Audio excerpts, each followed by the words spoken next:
Bismillahirrahmanirrahim. Assalamu alaikum wa rahmatullahi wa barakatuh. Inshallah, today we will study a hadith of Rasulullah sallallahu alaihi wasallam where he mentioned Al-Quran hujjat alaka aw alayka. It means that this Quran is going to be either it will testify for you or against you. This is a very strong hadith which tells us that we have to make Quran the main book in our life. Our priorities have to be right because it is going to lead us, it is going to guide us not just in this dunya, but it is going to intercede for us in the akhirah as well. If we make the Quran our main guidebook, we make sure that we are reading it regularly and we are understanding its meaning, then only will we be able to practice and live our lives according to it.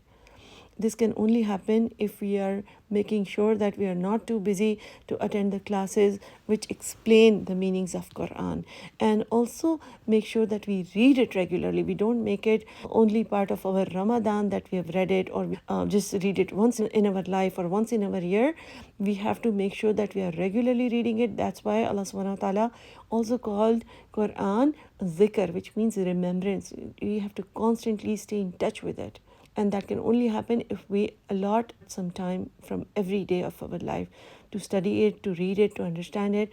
And then, of course, once we understand it, we'll be able to spread it to others, because we also want our loved ones, our family, our friends to be connected to it.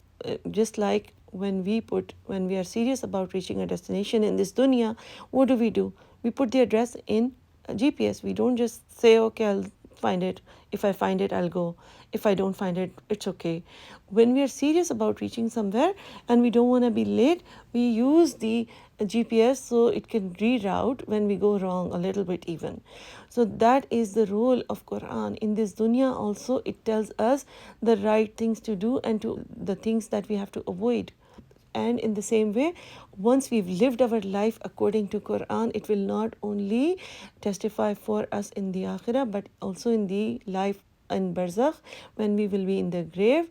Allah subhanahu wa ta'ala has promised through another hadith of Rasulullah, we find out that Quran will come as a friend in our graves. We will not be alone. And why is the word friend used? Because we associate relaxing, fun, entertainment time with our friends. So Allah will take away our stresses and our worries because we have spent our life according to the commands of Allah subhanahu wa ta'ala from the Quran, by staying in touch with Quran. On the other hand, the same hadith mentions that it will testify against you.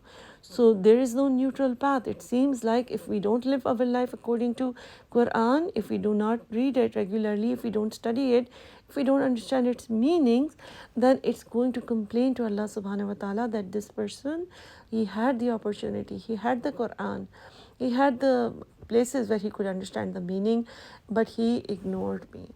So Allah subhanahu wa ta'ala will use that information, use that intercession to choose Jannah or hellfire for us. May Allah subhanahu wa ta'ala make us the people of Quran, inshallah.